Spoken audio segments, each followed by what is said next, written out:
aboard this aircraft, there are 6 emergency exits. Hello, everybody. This is Ron, your captain speaking.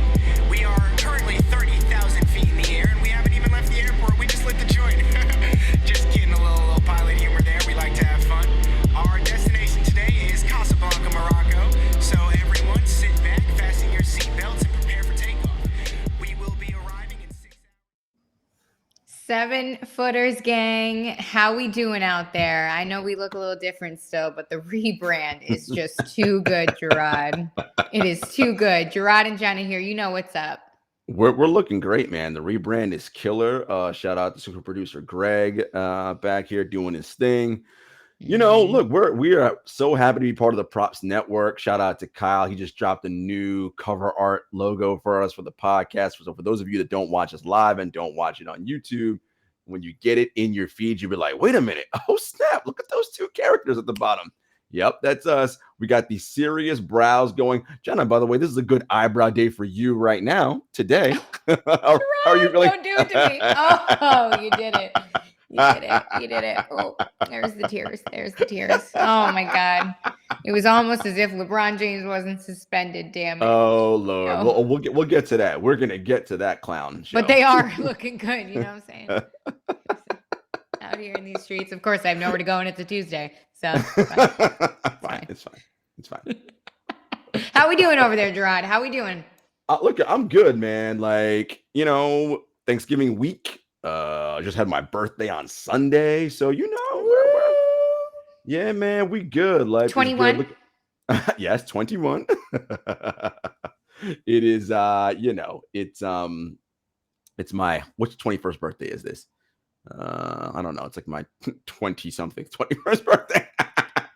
Well, honey, you're aging backwards, baby. That Well, Benjamin Button listen, is you know, all over. you know how we do. Benjamin Button syndrome here, always. You're the best, honey. You are the best. And you know what's the best? The association, Jarod, because things are heating up as we wind down to Christmas. I say Christmas because that is the inaugural 7 footers moment where we officially take the season serious. And it is crunch time. I mean, we've been taking it serious, We but it's take when it like serious in these streets, but then when we really buckle down and Jarod starts throwing insults left and right.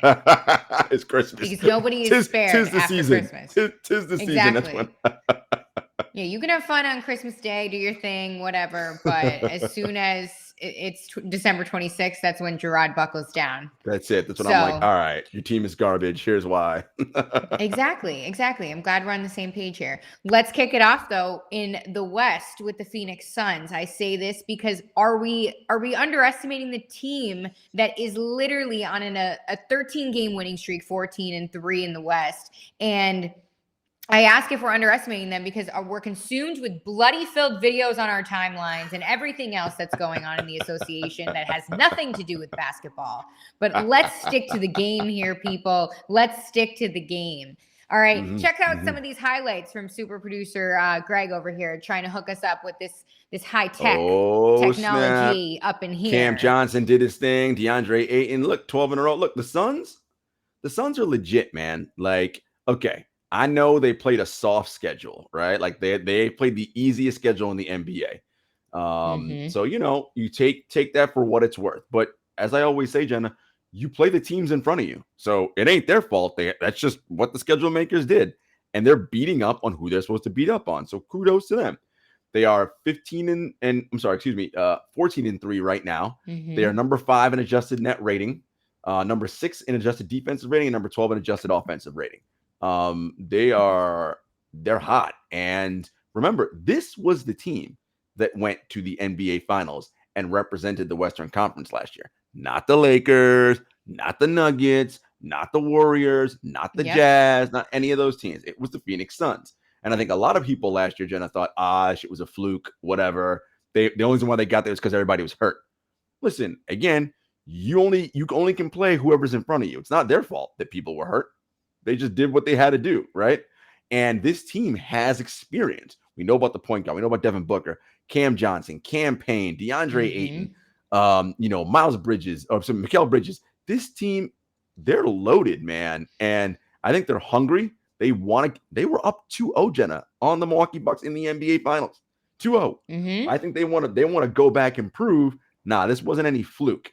And if we forecast and look ahead to the playoffs, with Golden State playing the way they play, Jenna, teams that employ most big men are going to have a problem when they play the Warriors, particularly when they go small, because of the inability of most centers to be able to stay out on the floor with Steph Curry. I want to be very clear. I'm not saying DeAndre Ayton can guard Steph Curry, but what I am saying is he is athletic and fleet of foot enough that he ain't going to be out here getting cooked by Curry like every other super huge big man. Now, Curry may still go crazy and score a bunch of points, but it's not going to be because, dude, you're too slow or whatever. It's going to be because he's Steph Curry. And, he scores over elite defense because that's just what he does. Exactly. Right? So I think that as a team, that's a matchup I would love to see come postseason. But anyway, Suns, man, I like them. And there's a segment we'll get to later about future bets. Keep your eyes on them, folks. Heck yes. They are cooking in the West. And it's interesting because they did start out the season 1-3. So quick turnaround there. Interesting. How do you think the team is operating with specifically DeAndre Ayton from that contract standpoint? Contract situation. Clearly, it doesn't seem to have impacted the team chemistry. Not that it should between him and his teammates, seeing as it's a front office deal there. But I mean, hey, that could cause any type of rumblings. We used to say, don't mess with the money, especially with these young guys, after he helped them so much in the postseason last season. So yeah, what do you make of that? I make of that is Monty Williams and Chris Paul's leadership. And the team is galvanizing because look, they have that situation, Jenna, and they also have the Robert Sarver situation, right? So there's a lot happening. And I think, look, it's cliche and we say, but they are like, it's us against the world. All those cliches are coming out. The only people that matter are the ones in this locker room, right? They're doing all of those things. And that with a leader like Monty and Chris Paul as your guiding forces, that's what's keeping everybody locked in. Because their thing is like, look, if we go back and we win the championship, we're good to go. We're money. Ain't going to be no thing now, right? Like everybody's getting paid. We're, all the things that they want to see happen will happen. So, that's, if it were not anybody, but there are only a handful of coaches and leaders that I think with those those two things going on, I'd be like, man, that might tank this team. But with those guys, I think they're all right. I do too. Can you imagine if we're looking at the end of this season and Chris Paul is going for a ring again? Listen, I mean, the point guard, he's one of the great point guards of all time. And I'm so glad he got a chance to taste the finals last year. Everybody's like, I always say this, Jenna, LeBron and KD and Steph and all these dudes, they got you, Michael Jordan got y'all fooled thinking that, every year you just go to the NBA finals and you win titles. No, that's not how this game works. The vast majority of people who play in the NBA will never play in an NBA finals. Like that's just truth, reality, So, and it's hard to win this shit, really hard. So, kudos that Chris got there this late in his career, has a good chance to get there again this season. Yeah, I'm excited to see that. I hope he can make another run. It would be a good story. Plus, it would be all right. Maybe if he decided to really hang it up this time. Maybe. Gerard. Who knows? I mean, You never know. Hey, heck yeah, it is. So let's move on to what I referenced before, hence that bloody scuffle that I mentioned. We got to talk about the Lakers-Pistons game on Sunday. Lakers took the W, likely so. I mean, look at Pistons' record. Listen. They were lucky they won that game. They were lucky they won that game, but we will get to it, how the scuffle brought them together. Gerard. I mean, Melo even preached it. Anyway, as I was saying. Lord, Melo. As I was saying, we have LeBron James suspended 1 game. Isaiah Stewart suspended 2 games for their roles in the incident that took place on Sunday night when in the third quarter, LeBron James accidentally, the Lakers say, some teammates say, went up, jerked his elbow, hit Stewart in the eye there. He required 5 stitches after the game, split him open. It was a pretty bloody scene, out of control pretty much. And he decided to chase James on a number of occasions while trying to be held back and restrained by coaches and players. And they just couldn't get a hold of the scene for a couple minutes. I mean, that was a long couple minutes. And he was escorted back to the locker room. Both him and LeBron were ejected. Russell Westbrook got a technical because he decided to insert himself and throw his fist up a little bit there. Didn't make contact though. Don't worry, guys. And he was unsure why he got a tech, but that was another video for another time. But yeah, this was pretty nasty. A lot of people were comparing it to Malice in the Palace, the old tale long ago. But I mean, let's talk about this, Jarod. What was your reaction to this? I mean, and then we'll get into, the aftermath of the punishments and so forth like that. Look, Malice in the Palace, no. That involved fans like that. People who said that, no, that's crazy. I mean, the fact that it happened in Detroit, okay, I could see that, the connection just because it was in the same city, but no. Look, this used to be a thing in the NBA, right? Like, guys used to actually fight, right? Like, Kareem Abdul-Jabbar knocked out a player who kept elbowing him, right? Like Rudy Tomjanovich, got knocked out by Kermit Washington. Like, people used to actually throw physical punches, closed fists, and rough people up. Okay, like that happened. Obviously, the NBA legislated fighting out of the game a long time ago. And watch the play here. Look, LeBron, that whole idea of it being an accident, nah, man. He had that elbow up, and he was trying to shed Isaiah off him. Look, you can see it. Like, that was a swing, okay? Like, yeah, but do you see after when he goes over to him though, he appears to be like, "Yo, like my bad." Listen, LeBron ain't getting no benefit of the doubt from me. Maybe from you, not from me. Dexter woke up and chose violence today. No. Super producer Greg said he's sneaky. LeBron is sneaky. Look, here's the thing. God, I thought that was. I know it's because we have the the tags wrong. Greg. Look, the reality of it is that this was one of those situations where I think had Isaiah Stewart not been cut open, he might have been all right. Right. Once he realized, and the blood was like in his mouth, he was just like, I think anybody who's ever been hit or split open or whatever, and you taste it like you get this disorienting feeling in the moment, right? Not to mention the fact that you're already in a hyper competitive environment, like an NBA basketball game, right? So you're already charged up. So I'm not surprised by that. What I thought was interesting was the game that not the game, but like the tactics of Isaiah Stewart, right?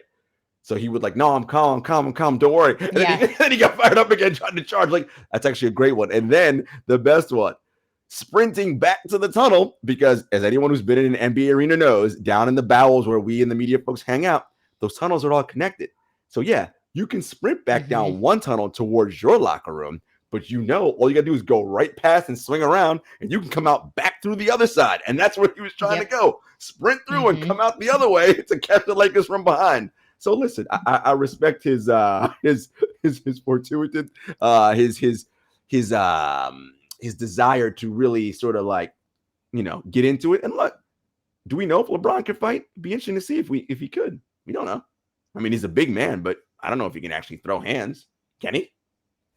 Oh, I love this question at the bottom of the screen. Can LeBron fight? I don't know. I mean, look, he's 6'8", 2, whatever. So his physical measurements suggest he's not someone you want to try, right? But the NBA is full of dudes who are large and heavy like that, right? Who can actually throw punches? Who got hands in the NBA? Well, Isaiah Stewart is 20 years old, and the King is 36. He's a young bull. Yes, super producer Greg, James Johnson for sure. I mean, he's like a MMA black belt. Like, I know he can fight. Like, there's certain dudes who are legit. Yeah, call Gilbert Arenas up in here. Yeah, he'll help you Gilbert. Out. I mean, Gilbert might bring guns. I don't know. Ain't nobody talking about guns. Did you see what he said after the fight? No, what Gilbert say? Oh my God, he commented. Hold on, I'll bring it up for you. And super producer Greg dropped David West. David West is another one. He got hands for sure too. There's certain dudes like that got hands. You're like, yeah. I mean, everyone remembers. Rest in peace. I mean, but Chris Childs did give Kobe that 2-piece that time in that game. So just saying.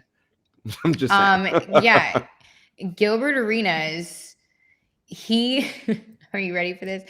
I'm ready. He posted a video of the scuffle, like reposted it, and he tagged Isaiah Stewart in it and said, quote, "Hey brother, I'ma just be real. Pack all your shit, pack your winter jackets and boots because your ass is about to be traded to Budapest somewhere." I don't know what type of blood clot you have in your eye, but you can't charge at the king on TV like that. You will get drug tested. Just make sure to make sure that rage wasn't drug related. And then he goes, I'm paraphrasing a little bit because he's typed uniquely. And and then down at the bottom he goes, you probably haven't read the memo on fight attempts in the NBA. Number 1, you don't square up with LeBron James or Kevin Durant ever. Number 2, them 2 light-skinned boys, Steph Curry and Klay Thompson on Golden State. Don't let your chest get puffy towards them or your ass is done. Yo, you ready for this one? I love it. Greg's got it up on the screen. I love it. The only 2 teams that's allowed to fist fight without any real penalties is wherever Rajon Rondo and CP3 at. And then he goes, love it. Number 4, wait till your teammates get around you and then act tough for the crowd and sell it like WWE. Good luck moving forward, my man. P.S. This was worse than the gun in the locker room situation. Yo, listen, Gilbert is a national treasure on so many levels. He is just a funny dude. He's just a funny dude. Of course, everyone remembers Gilbert Arenas. He, in Javaris Crittenden, they were playing cards on the team playing. So, by the way, cards on the team playing. Yeah, so Boo-Ray is the NBA game of choice when these guys are on planes. And my friends, they don't play for like $5. Okay, like these pots are like for real money. Okay, like adult money. Money. Yeah, money. Okay, money that like regular ordinary people are like, damn, if I lose that, I can't pay my rent or my mortgage. Like real money. Okay, and the dispute was had over not the wages or the lost pot being paid, and Arenas brought guns to the locker room. They were empty, mind you. Multiple. Said, laid them all out and said, "All right, which one?" I mean, look. With a note on it that told him to pick which one. I mean, look, man, Gilbert, like he a wild dude. Games. Oh, listen, man, because that at that point. Gilbert is like he's like a jokester and like he you can tell, right? That's his personality. He's a funny guy. There's nothing funny. Guns aren't funny, right? Even though they weren't loaded, whatever. Guns aren't. There's nothing funny about that, right? Like so that's why the league like really hammered down and came down hard on him. But this comment he made about this situation, like priceless. That was worse than guns. Oh my God, he went off. But I love how he made it very clear. Yeah, you don't come at LeBron, you don't come at KD, and you don't come at them 2 light-skinned boys in Golden State. That's like them dudes off limits. Anybody else? Sure. Oh, and then the only people that could fight in the league are Rondo and CP3. It's wild. Listen, man. But all jokes aside, like again. When you are already hyped up and you got a lot of testosterone flowing and you're hyper competitive and you're in a game where, it's when the guys are in the game, they're not saying, oh my God, that's LeBron James. He ain't thinking that. He's like, yo, I'm trying to do what I got to do. Get this, get this rebound, whatever it is. Right. LeBron threw that elbow. He felt it was probably like, all right, whatever. The blood hit. Oh, what? Then it turned into a thing. And granted, all game, I'm sure they were, basketball is a physical game, right? Guys are bumping all game, like fouling, it's like that. So this was no surprise. I mean, look, and obviously the league came down hard on both of them, right? LeBron James with the 1-game suspension, Isaiah Stewart, 2 games and $950,000. I mean, he a young player, so I know that $950 gonna hurt my guy. Woo!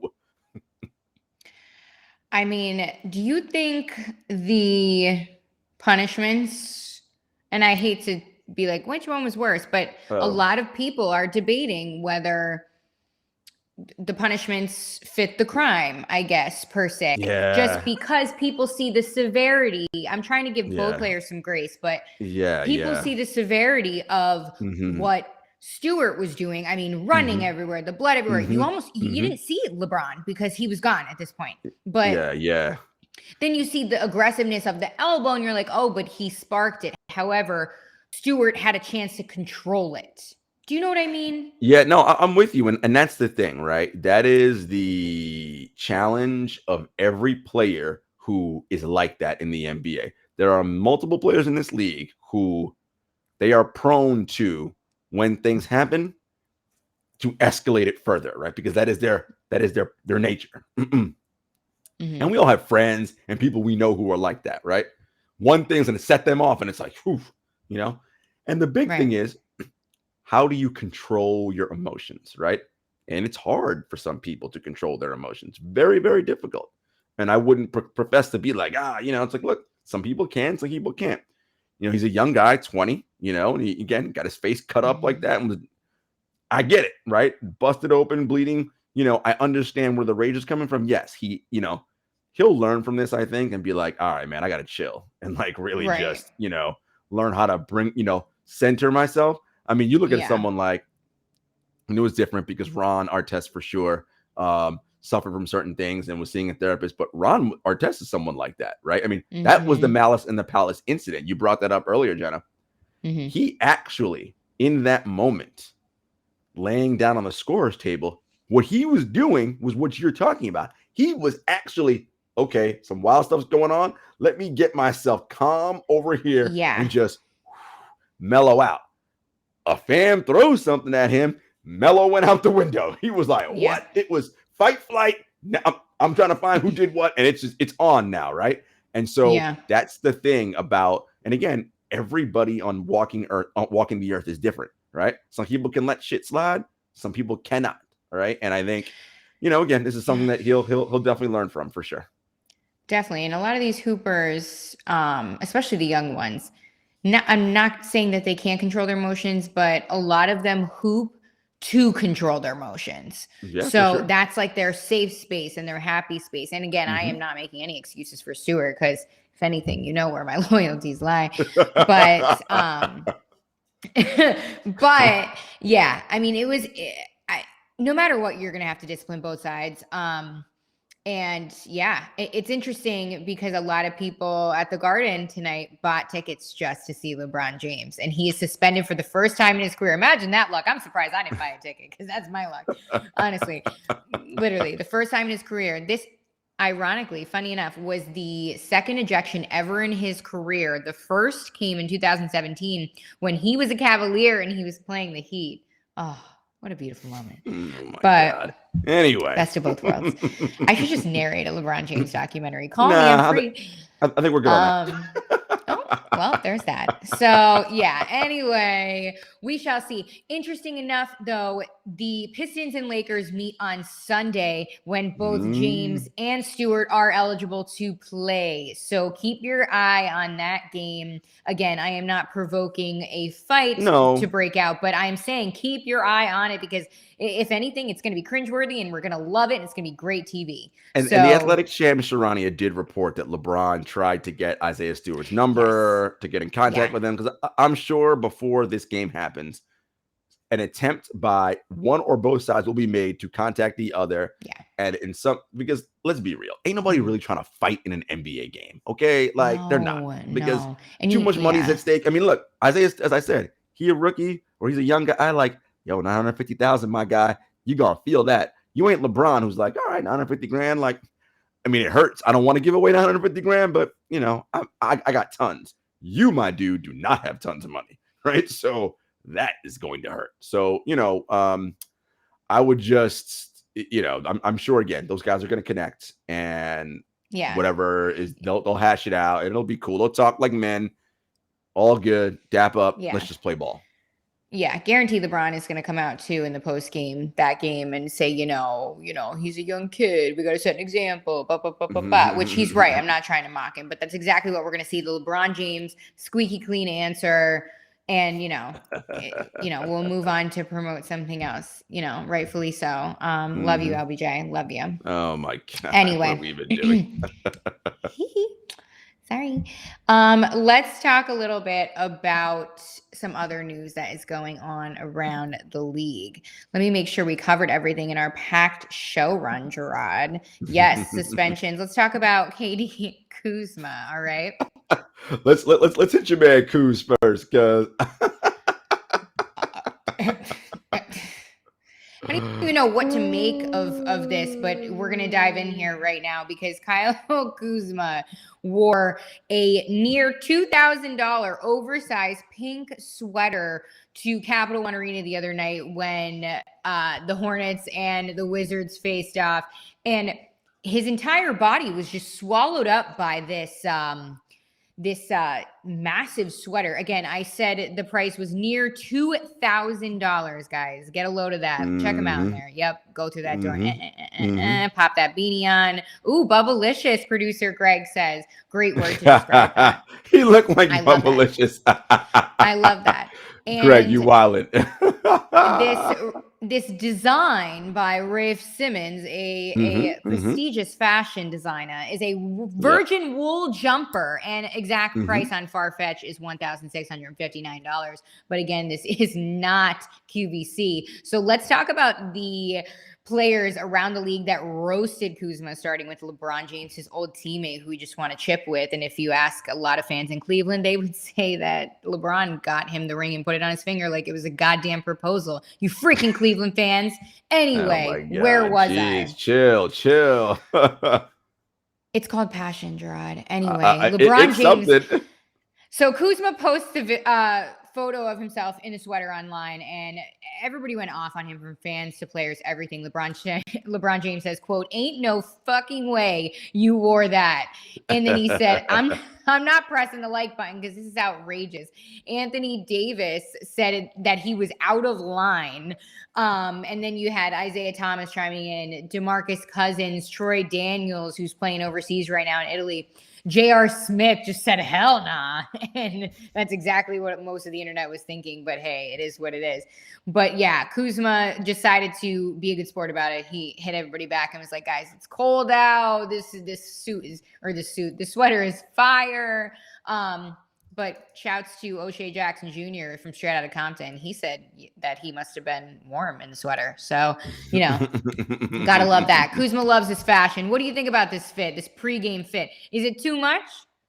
Okay, so first of all, let's talk about the Rafe Simmons oversized sweater. For the color palette, by the way, fire. The black Rick Owens pants, the Miri sneakers. Right. Listen, man, I am up on my drip, and the Rafe Simmons sweater with the white beanie. Those color combinations together, Jenna, that works. That's a good look. Now, the challenge everybody has is the oversized sleeves, because Kuzma's 6'10", sleeves, right? So how the hell big is that? He's 6'10", and those sleeves are damn near up to his shins.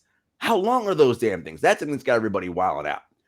I will say, for me, the oversized doesn't really do it. I'm not an oversized kind of guy, but Kuzma overall, I always call him the drip god, right? He's always first on like these drip lists, and I call him NBA all drip. Like, he may not make an all NBA team, but he gonna make an all drip team, right? Like, he's one of them dudes, and he dresses well. So I'll give him props for, more often than not, doing the right, having a fire fit.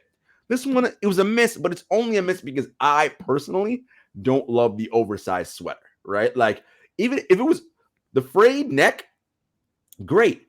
And even if the sleeves were a little oversized and they hung a little bit over, I'd be like, all right, I'll fool with that.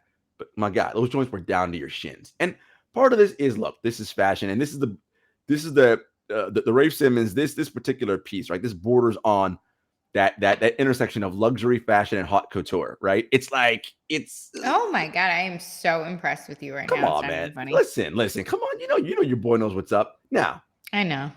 Anybody who has that kind of money is always going to do things that, signify that they have money. And that's really what that's about, right? Anyone who has luxury, fashion, or haute couture like that, it's an emblem signifying, I got bread. And it's like, I got you. I feel you got bread. That one, my guy, maybe a miss for me. But if you cool rocking it, you confident, do you, Playboy? Listen, I'm going to give him a pass, although I don't know how he eats in this sweater or does anything else for that matter. I'm going to give him a pass for the oversized sleeves because, number one, it is Rafe Simmons, and he paired it with Rick Owens and Amiri Sneakers. I mean, amazing. And I'm also going to give him a pass because he is Kuzma, the drip god from the City of Angels. And you know what? Here's the real point about this entire story that nobody is pointing out. Is that Kyle Kuzma, this is nothing new, okay? He's just used to walking in the tunnels in LA where this is normal. You can do this. The people in Washington are like, Jesus Christ, are you wearing that to the museum? Like, are you saying, Jenna, that the folks in DC aren't up on their haute couture or luxury fashion? They don't know about that? No, before y'all come for me, I'm not saying nothing like that. What I am saying is they are just not as open-minded to the drippeth. Yeah, you see it. Look. We got it up right now when he's back with the Lakers. Look at that jacket. I'm sure there's an extra closet in the Lakers locker room with like Gucci, Christian Dior, everything in it. So that's all I'm saying is, listen, it is what it is.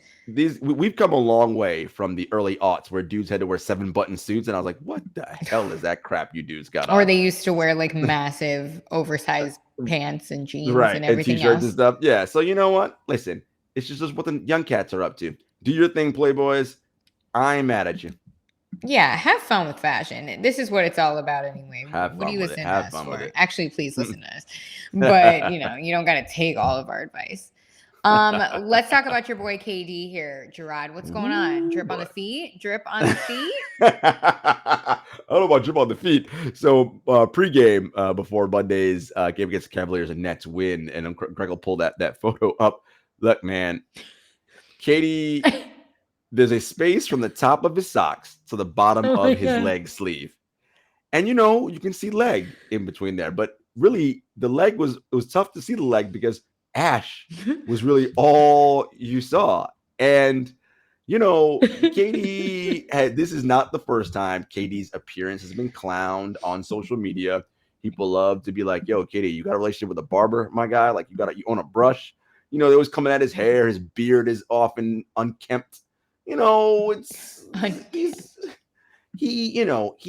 hoop is really what Kevin Durant cares about, less about his physical appearance. So it was, wow. It made the rounds, and everybody was just clowning. Bam Adebayo, the Miami Heat, sent the picture to Draymond Green, Kevin Durant's good friend and former teammate in Golden State, and Draymond said, "That is not ash. That's fucking scales." He was like, you can peel that off and go sell that in stores. I was like, wow. And classic KD. Greg, if you could pull up the tweet, KD's tweet, he's like, "This is amazing." I think he says, I'm about to pull my y'all broke card. Fuck y'all. Right. And that is classic Kevin Durant. Right. And here's the photo. Greg's got it up. And when you get in close there, it's like, woo, look at that area right there. It's just like, my guy, yo. That is nah, dude. Like, does he have a leg tattoo right there? I feel like I could see the tattoo under the ash. Yep, he does have a leg tattoo. Yep, for sure. But yeah, man, that ash was serious. But listen, man, KD and Draymond also said, look, Rich Kleiman, Kevin's business manager, they should hook up with a lotion company and debut the sponsorship before the next game, as a way to kind of make fun, point like that. I'm like, man, forget all that. KD, you live in New York City now, my guy. I saw people online being like shea butter, cocoa butter, all the nice stuff. Jergens. I'm like, man, forget the good stuff, man. KD, you live in New York City. Downstairs is a Dwayne Reed, my guy. They open 24/7. Take your ass in there, pick up a bottle of Jergens, a bottle of Vaseline intensive care, Aveeno, whatever. Just your garden variety. Keep those joints in your locker. Listen, the road attendants will do it for you on the road. So you got it there. Literally. And the home attendants will do it too. So you're nice and lotioned up. You ain't got to worry. You got to get it yourself. So I can just get it for you. So you got it. And you're ready to roll. So easy. What night was this game? Monday night. This was Monday night. So Saturday night, he went to Rich Kleiman's casino-themed birthday party at Zero Bond with Meek Mill, Harden. Harden, yeah, everybody was there. None of the chicks there. What you thinking? What you thinking, man?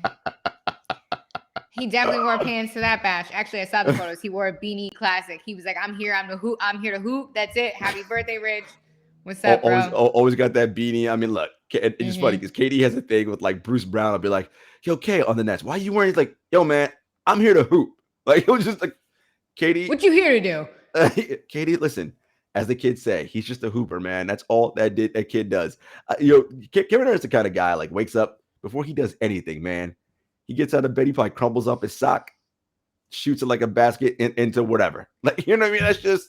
That's what he does, man. And if he doesn't make it, he just reaches over to his drawer filled with socks. This dude that's all he cares about is hoop. And, unfortunately, people gonna clown you for that, my guy, when you come out there looking like, you ain't got no lotion.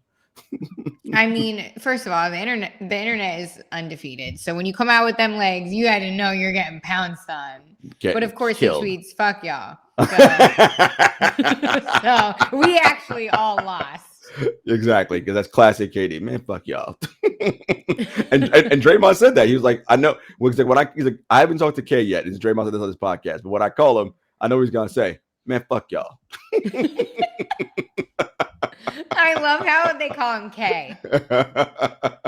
Yeah, man. Listen, the NBA, we always say, Jen, as a fraternity, these guys are close. Like, even if they may have they want to kill each other on the court, no doubt, because they're all alpha competitors and want to win and do all that. But off the court, these guys are all cool and, they know each other, have been playing together for a long time, and they definitely gonna clown him. I bet the NBA group chat's blowing up right now, I'm sure.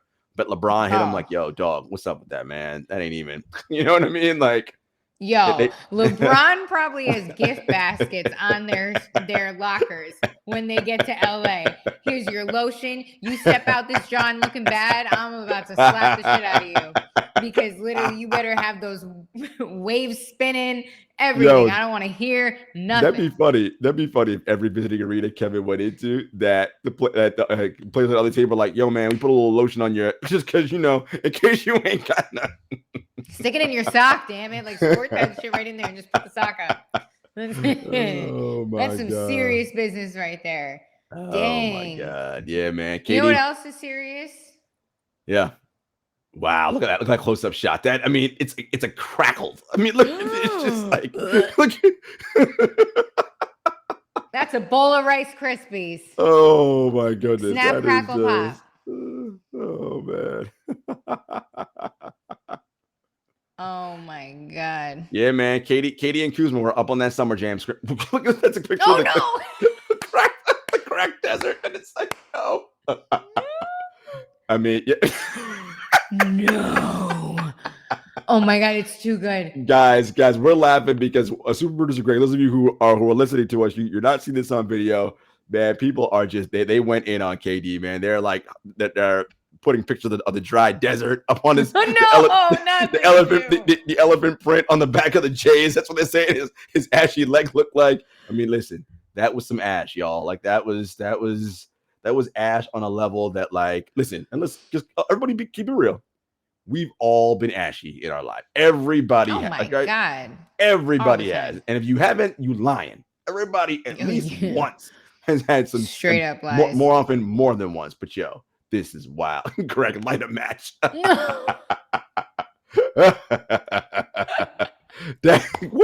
at that. Oh my god, I can't. Guys, oh, you need to, if this is not incentive to watch the podcast too, despite listening to it, you got to go watch all that.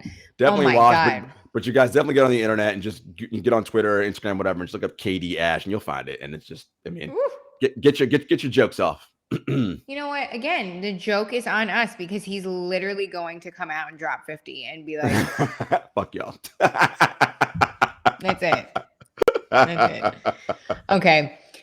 Let's talk about KD's former teammate, Klay Thompson. Exciting news coming up here because as if the Warriors weren't lethal already with a 15-2 record to start the season, we have Klay Thompson, who participated in a full team practice on Tuesday for the first time, since tearing his left ACL in Game 6 of the 2019 NBA Finals and then his right Achilles in November 2020. This is so huge. He's excited. We've been seeing it online that he's pumped to get back and get to full speed. And again, they are targeting Christmas for him, which is right around the corner. It used to be a while away, and now Klay Thompson is about to make a return. The last time, let me just put it in perspective for you for a second here. The last time Klay Thompson played in the NBA is when Chris Paul was a Rocket. Yeah, correct. Do we need to go on? Yeah. Klay Thompson hasn't played an NBA game in 2 years. 2019. 2019 was the last time Klay played a basketball game. And look, the Warriors, we talked about it. They're on fire right now, playing excellent defense. Offense is coming around. They're doing this again, all without Klay. So imagine, and again, it's going to take him a while for him to get himself back because you don't not play basketball for 2 years and all of a sudden come back and like, oh, I'm great. Although we did see Kevin Durant do the same thing last season. So it is quite possible. It could happen, right? He's had a lengthy time to rehab and get himself together. There's a lot of optimism coming out of Warriors camp and different people that I've talked to over there. Look, the Warriors think they might be ready to get back on another little dynastic run here and win themselves some more titles. So the rest of the league is on notice. But as a fan of basketball, you got to be happy. Klay is back practicing, and the NBA is going to be all the better for it when the Splash Brothers are raining down hailfire from three, detonating everybody. Look out, league. Their Warriors are coming. The Warriors are coming. And on a last note here, because Klay has been super excited after returning to 5-on-5 in practice. And again, no set target date, but they are targeting Christmas time. But he said that with the team that he sees right now on the floor from observation without him being there, the 15-2 team that he sees with the defense they're playing, that they could win a title this season. He said that. And then he did mention per ESPN that he wanted to be on the top 75 list. He wanted that recognition. He didn't get it. And then he said, quote, you know how you get recognition, you win. I want to win a 4th ring. If this happens, again, take me straight to the hospital. Drop me off. You don't even have to tell them nothing. It's fine. I'll handle the rest. But for real, in Klay's return and the Warriors going through such a slump, to see this, if they can make this run, to be honest with you, there's so many teams that I could see making a run right now that I can't even make a comprehensive prediction, to be honest with you. Well, I know it's early, but still. It's funny you should say that, because right now, what I want to talk about is a little future segment here with potential NBA title contenders. Look, it is early. The Nets are still the betting favorites at plus 250, according to Las Vegas, which means those of you betting novice folks, although if you're watching the Props Network, I imagine you're not a betting novice, plus 250 is 2.5 to 1 odds, which means you bet $100, you win 250 if the Nets win the NBA championship. And those are fine odds, but the Warriors are plus 600.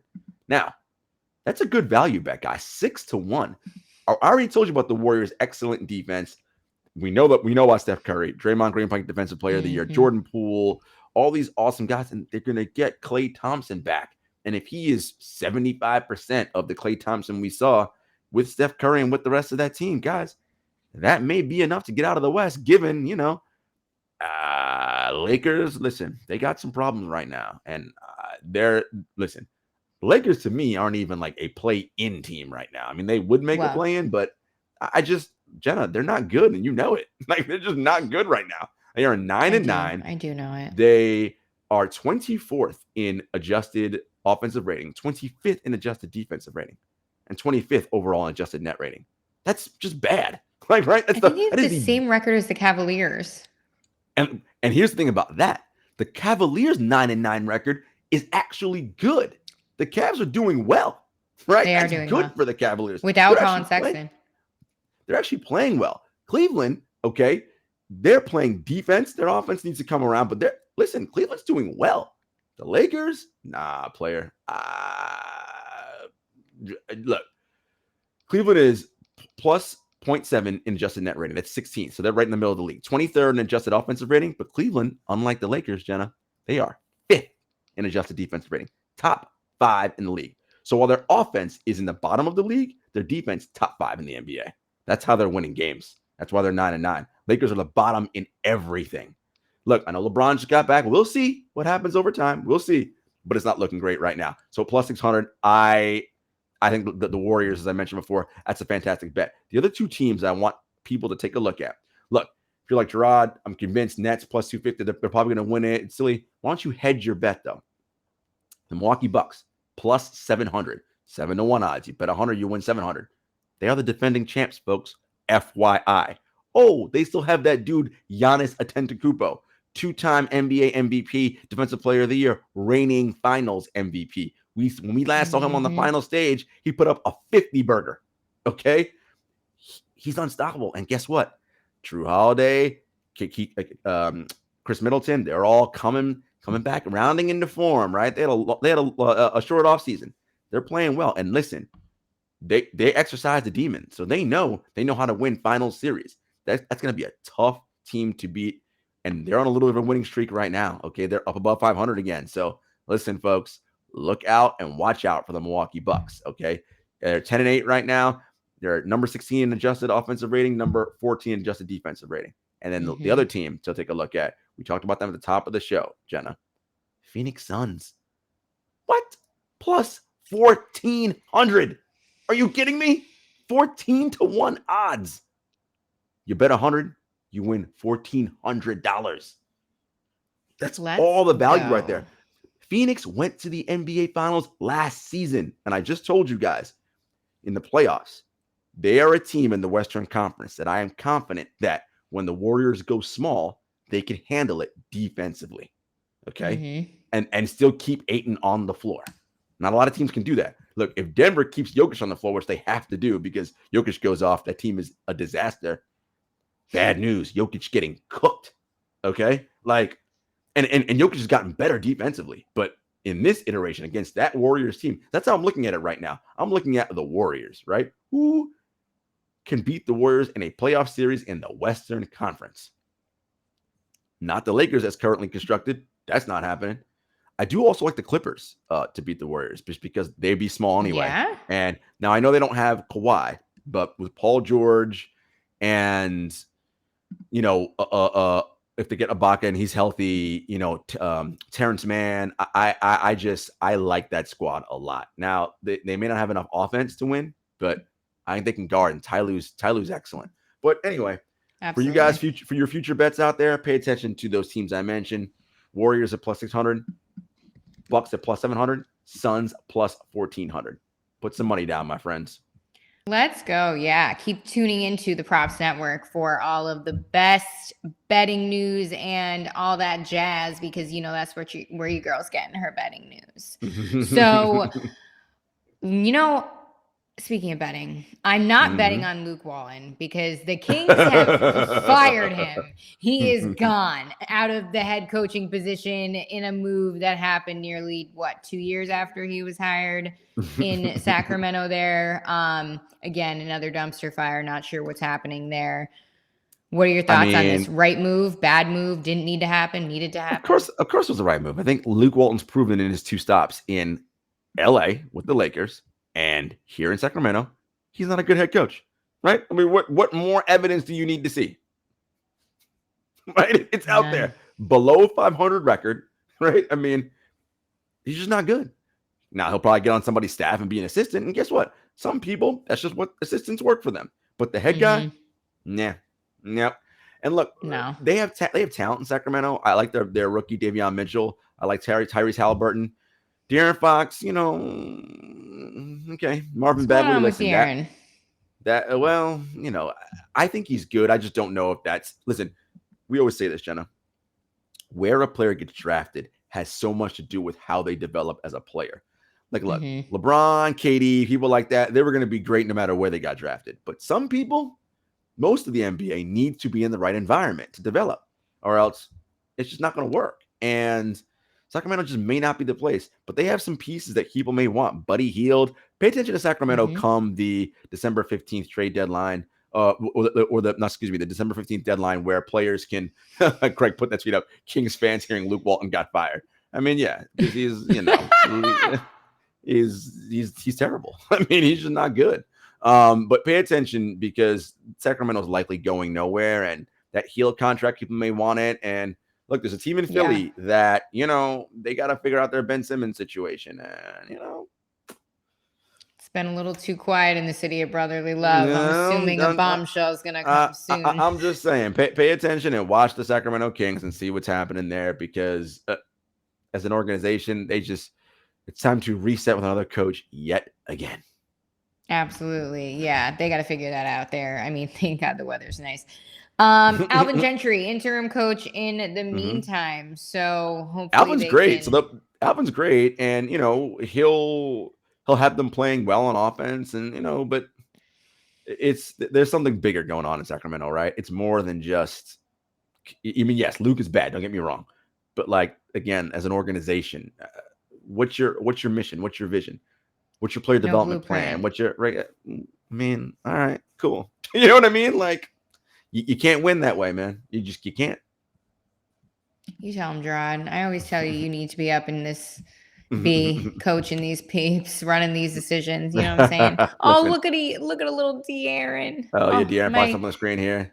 My little rookie for the year pick in the past. Yeah, listen, he's saying the right things. You got to be ready no matter who's the coach, blah, blah, blah, all that. Look, I know he's not happy with what's going on in Sacramento. And again, we'll see what happens over time. But this situation is not great. Nah, not great at all. But hey, we have a lot of time for it to play out. He has time to turn around the season in Sacramento, even though it's been a somber time there. Somber time. Mm-hmm. But how about this? Lakers trailing the Knicks. I mean, they're putting SmackDown on the MSG right now, 40-24. Listen, second. And here's my thing. Okay, I know they don't got LeBron James, but you still have Anthony Davis. Listen, Anthony Davis is going to have to start playing much better basketball than he has been playing. Yeah. Because there's no reason a team with someone as good as we all believe Anthony Davis is should be struggling this much as they have been without LeBron. That's all. But, is what it is. Craig live tonight. Knicks up 40-24 on the Lakers. Listen, love it. Knicks are winning this game tonight. Lakers going to go under 500, and they got to figure some things out. But, Send us out, Jarod. Folks, first of all, we want to say have a wonderful Thanksgiving holiday. Enjoy the time with your friends and family. Hope you stay safe out there. As always, you know where to find the 7 Footers podcast. Apple, Spotify, SoundCloud, Google Play, all those things. We are here on the Props Network. That's where you're going to find us live every Tuesday night, 6:30 to 7:30. Usually if something changes, we'll let you guys know via Twitter and via the app. But yeah, 6:30 to 7:30. And again, thank you so much to the Props Network fam. And of course, you can find us on Twitter and Instagram at 7 Footers Pod, at 7 Footers Podcast, at JS Hector, at Jenna Lemoncelli. And until next time, peace.